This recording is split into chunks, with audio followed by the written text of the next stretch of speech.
Superman é provavelmente o personagem mais icônico da cultura pop. Não existe nenhum lugar do mundo onde as pessoas não o reconheçam. Você sabe qual é a sua origem? Existem muitas, seja nos quadrinhos, no cinema, nas animações, e os seus detalhes mudam ao longo dos anos, já que a primeira história do personagem aconteceu em 1938, na revista Action Comics número 1. E eles precisavam atualizar a história do personagem para um público mais novo. Temos basicamente o seguinte: o Superman nasceu num planeta tecnologicamente avançado chamado Krypton. Seu pai, Jor-El, descobriu que o planeta estava prestes a explodir, e ele nunca conseguiu convencer os líderes de Krypton a tomar uma atitude e impedir que isso acontecesse. No último instante, Jor-El e sua esposa colocaram seu filho recém-nascido, Kal-El, num pequeno foguete e acionaram o botão de lançamento bem na hora que o planeta explodiu. A nave de Kal-El voou até o nosso planeta, caindo numa fazenda no Kansas, nos Estados Unidos. Lá,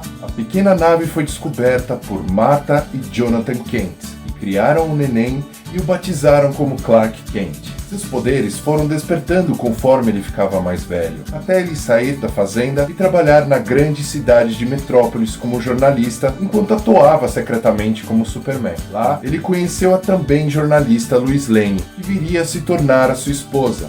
Seu arqui-inimigo é Lex Luthor, um dos homens mais inteligentes e perigosos do mundo. Um homem obstinado a destruir o Superman e o que ele representa. Porque além do Super sempre frustrar os seus planos corruptos, deixar um alien ser o maior herói da Terra e influenciar a vida dos humanos como ele influencia, vai totalmente contra sua ideologia.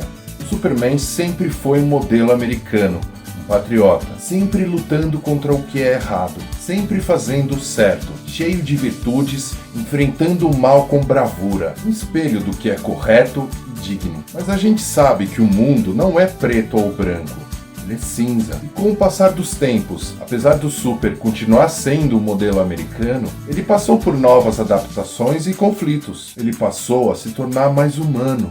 Inclusive ele já morreu. Mas isso é uma história para outro dia. Agora imagine uma realidade alternativa. E se o foguete com o bebê Kal-El que veio até a Terra, ao invés de cair no Kansas, nos Estados Unidos, caísse numa fazenda na Ucrânia, em posse da União Soviética em pleno período da Guerra Fria? O que poderia sair disso? A resposta a gente encontra aqui, em Superman entre a foice e o martelo. Olá, meu nome é Lucas, esse é o Quartinho Nerd.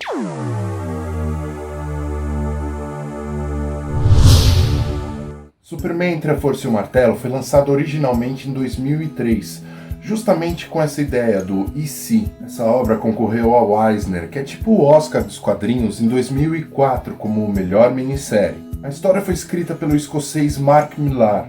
Ele é um roteirista famoso por criar histórias com cunho político, como a maravilhosa saga Guerra Civil da Marvel e a reinvenção dos Vingadores com Os Supremos, que serviu como base de influência para todo o universo cinematográfico da Marvel. Além disso, ele criou seu próprio selo, Millar World, que recentemente foi comprada pela Netflix para adaptar algumas das suas obras. Por esse selo, ele já lançou Kick-Ass e Kingsman, que foram obras já adaptadas para o cinema. Essa história do Superman é dividida em 3 capítulos, e nós temos os 3 compilados aqui nessa edição de 172 páginas. Ela foi publicada pela primeira vez no Brasil, se eu não me engano, em 2006. Nessa época, eu com 25 anos já não lia mais histórias de super-heróis, e um dia eu comento aqui esse ato da minha vida no canal. Mas eu me recordo de um colega lá do meu trabalho me emprestar esse material. Quando eu li e terminei a história, eu fiquei com aquela sensação de... caramba, esse não é o tipo de história de super-heróis que eu costumava ler. Mark Millar trabalha com a questão política de todo o efeito que acontece do Superman caindo na União Soviética. Fala dessa dualidade entre o comunismo versus o capitalismo que ficou tão em voga durante a Guerra Fria. E por incrível que pareça, até hoje, provoca reações radicais das pessoas como se fosse uma partida de futebol. Só que aqui essa discussão ela é feita de forma honesta, sem taxar o comunismo como algo monstruoso ou como a salvação do mundo. E eu peço para você ler essa história de uma maneira racional, sem tomar uma atitude muito precipitada. Como seria o mundo com o Superman vivendo lado a lado com um dos piores ditadores que já conhecemos? Porque, mesmo influenciado por Stalin, o Super sempre teve uma concepção de fazer o bem a todo mundo, independente da forma do governo. E mesmo com ele caindo originalmente nos Estados Unidos, ele sempre lutou contra o mal em qualquer parte do mundo. Aqui na história, além do próprio Super, a gente tem a aparição de dois dos personagens mais influentes da DC, o Batman e a Mulher Maravilha. E a aparição deles é super interessante. É um conflito bem dramático quando temos a conclusão de seus arcos no final da história. Apesar do clímax ser o típico embate herói versus vilão, afinal aqui é uma história de super-heróis, as coisas não são tão simples assim. O mal não é exatamente o mal, e o bem não é exatamente o bem, como na vida real. E o plot twist, a reviravolta de roteiro, é de fazer você parar, olhar para o horizonte e pensar: nossa, que história foi essa que eu acabei de ler? A arte é de Dave Johnson.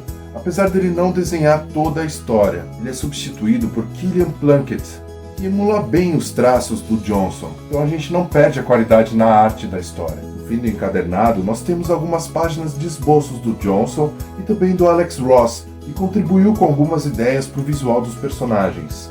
Esse é um encadernado obrigatório para quem curte não só o Superman, mas os super-heróis no geral. Para quem curte discussão política, esse é um prato cheio. Não dá para negar a influência que outras obras tiveram quando Mark Millar criou essa história, como por exemplo o Watchmen e o próprio Cavaleiro das Trevas. Espero que você tenha gostado desse vídeo. Deixe o seu like, se inscreva no canal. Espero que você fique bem e até um próximo vídeo, tá? Tchau, tchau!